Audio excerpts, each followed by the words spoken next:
श्री राम जी के सांवले सुंदर कोमल अंगों को देखकर सब माताएं प्रेम सहित वचन कह रही हैं। हे तात, मार्ग में जाते हुए तुमने बड़ी भयावनी ताड़का राक्षसी को किस प्रकार से मारा।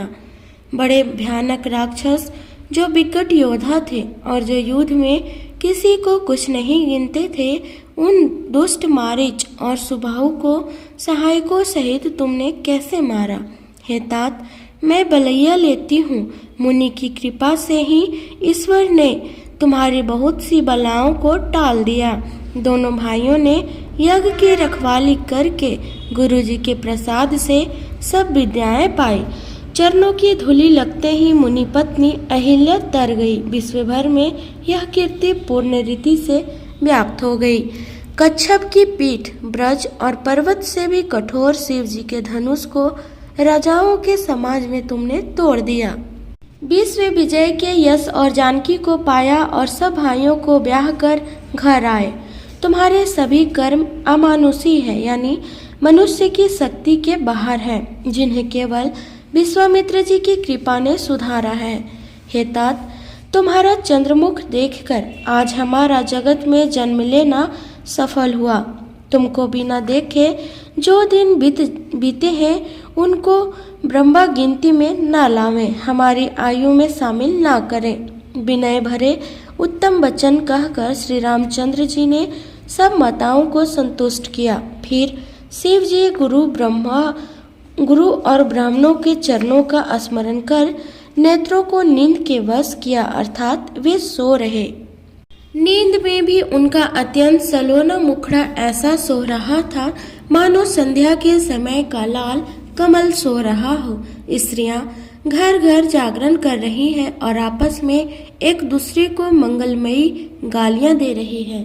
रानियां कहती है, हे सज्जनी, देखो आज रात्रि की शोभा है जिससे अयोध्यापुरी विशेष शोभित हो रही है। यो कहती हुई सासुएं सुंदर बहुओं को लेकर सो गई, मानो सर्पों ने अपने सिर की मणियों को हृदय में छिपा लिया है। प्रातः काल पवित्र ब्रह्म मुहूर्त में प्रभु जागे। मुर्गे सुंदर बोलने लगे। भाट और मागधों ने गुणों का गान किया तथा नगर के लोग द्वार पर जोहार करने को आए। ब्राह्मणों, देवताओं, गुरु, पिता और माताओं की वंदना करके आशीर्वाद पाकर सब भाई प्रसन्न हुए। माताओं ने आदर के साथ उनके मुखों को देखा, फिर वे राजा के साथ दरवाजे पधारे। स्वभाव से ही पवित्र चारों भाइयों ने सब शौच आदि से निर्भीत होकर पवित्र सरयू नदी में स्नान किया और प्रातः क्रिया करके वे पिता के पास आए।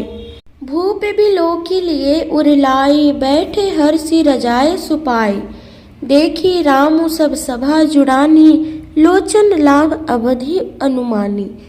राजा ने देखते ही उन्हें हृदय से लगा लिया। तदंतर वे आज्ञा पाकर हर्षित होकर बैठ गए। श्री रामचंद्र जी के दर्शन कर और नेत्रों के लाभ की बस यही सीमा है, ऐसा अनुमान कर सारी सभा शीतल हो गई, अर्थात सबके तीनों प्रकार के ताप सदा के लिए मिट गए। फिर मुनि वशिष्ठ जी और विश्वामित्र जी आए। राजा ने उनको सुंदर आसनों पर बैठाया और पुत्रों समेत उनकी पूजा करके उनके चरणों लगे। दोनों गुरु श्री राम जी को देखकर प्रेम में मुग्ध हो गए। वशिष्ठ जी धर्म के इतिहास कह रहे हैं और राजा रनिवास सहित सुन रहे हैं, जो मुनियों के मन को भी आगम्य है। ऐसी विश्वामित्र जी की करनी को वशिष्ठ जी ने आनंदित होकर बहुत प्रकार से वर्णन किया। वामदेव जी बोले, यह सब बातें सत्य हैं। विश्वामित्र जी की सुंदर कीर्ति तीनों लोकों में छाई हुई है। यह सुनकर सब किसी को आनंद हुआ। श्री राम लक्ष्मण के हृदय में अधिक उत्साह हुआ। नित्य ही मंगल, आनंद और उत्सव होते हैं। इस तरह आनंद में दिन बीतते जाते हैं। अयोध्या आनंद से भरकर उमड़ पड़ी। आनंद की अधिकता अधिक अधिक बढ़ती ही जा रही है।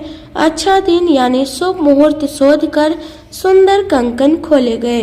मंगल, आनंद और विनोद कुछ कम नहीं हुए, अर्थात बहुत हुए। इस प्रकार नित्य नए सुख को देखकर देवता सिहाते हैं और अयोध्या में जन्म पाने के लिए ब्रह्मा जी से याचना करते हैं।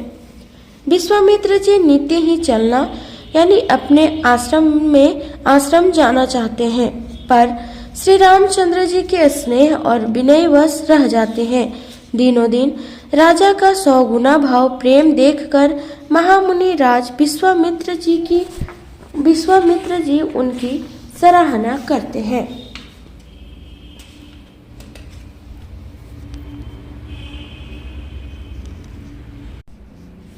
अंत में जब विश्वामित्र जी ने विदा मांगी तब राजा प्रेम मग्न हो गए और पुत्रों सहित आगे खड़े हो गए। वे बोले, हे नाथ, यह सारी संपदा आपकी है, मैं तो स्त्री पुत्रों सहित आपका सेवक हूँ। हे मुनि, लड़कों पर सदा स्नेह करते रहिएगा और मुझे भी दर्शन देते रहिएगा। ऐसा कहकर पुत्रों और रानियों सहित राजा दशरथ जी विश्वामित्र जी के चरणों पर गिर पड़े। उनके मुंह से बात नहीं निकलती। ब्राह्मण विश्वामित्र जी ने बहुत प्रकार से आशीर्वाद दिए और वे चल पड़े। प्रीति की रीति कहीं नहीं जाती। सब भाइयों को साथ लेकर श्री राम जी प्रेम के साथ उन्हें पहुंचाकर और आज्ञा पाकर लौटे। गाधी कुल के चंद्रमा विश्वामित्र जी बड़े हर्ष के साथ श्री रामचंद्र जी के रूप, राजा दशरथ जी की भक्ति, चारों भाइयों के विवाह और सबके उत्साह और आनंद को मन ही मन सराहते जाते हैं। वामदेव जी और रघुकुल के गुरु ज्ञानी वशिष्ठ जी ने फिर विश्वामित्र जी की कथा बखान कर कही। मुनि का सुंदर यश सुनकर राजा मन ही मन अपने पुण्यों के प्रभाव का बखान करने लगे। आज्ञा हुई तब सब लोग अपने अपने घरों को लौटे। राजा दशरथ जी भी पुत्रों सहित महल में गए। जहाँ तहाँ सब श्री रामचंद्र जी के विवाह की कथाएं गा रहे हैं। श्री रामचंद्र जी का पवित्र सुयश तीनों लोकों में छा गया। जब से श्री रामचंद्र जी विवाह करके घर आए तब से सब प्रकार का आनंद अयोध्या में आकर बसने लगा। प्रभु के विवाह में जैसा आनंद उत्सव हुआ उसे सरस्वती और सर्पों के राजा शेष जी भी नहीं कह सकते। श्री सीताराम जी के यश को, कवि कुल के जीवन को पवित्र करने वाला और मंगलों की खान जानकर इससे मैंने अपनी वाणी को पवित्र करने के लिए कुछ यानी थोड़ा सा बखान कर कहा है। अपनी वाणी को पवित्र करने के लिए तुलसी ने राम का यश कहा है, नहीं तो श्री रघुनाथ जी का चरित्र अपार समुद्र है, किस कवि ने उसका पार पाया है।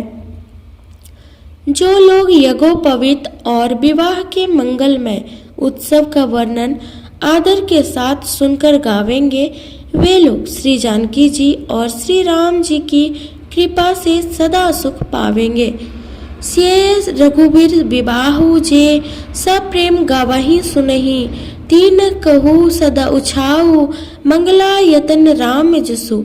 श्री सीता जी और श्री रघुनाथ जी के विवाह प्रसंग को जो लोग प्रेम पूर्वक गाए सुनेंगे उनके लिए सदा उत्साह यानी आनंद ही आनंद है, क्योंकि श्री रामचंद्र जी का यश मंगल का धाम है। अति आनंद उमगी अनुरागा, चरण सरोज पखारन लागा। आगे की कथा हम अयोध्या कांड का कहेंगे, तो अगर आप मेरे चैनल पर नए हैं तो प्लीज सब्सक्राइब कर लें। धन्यवाद।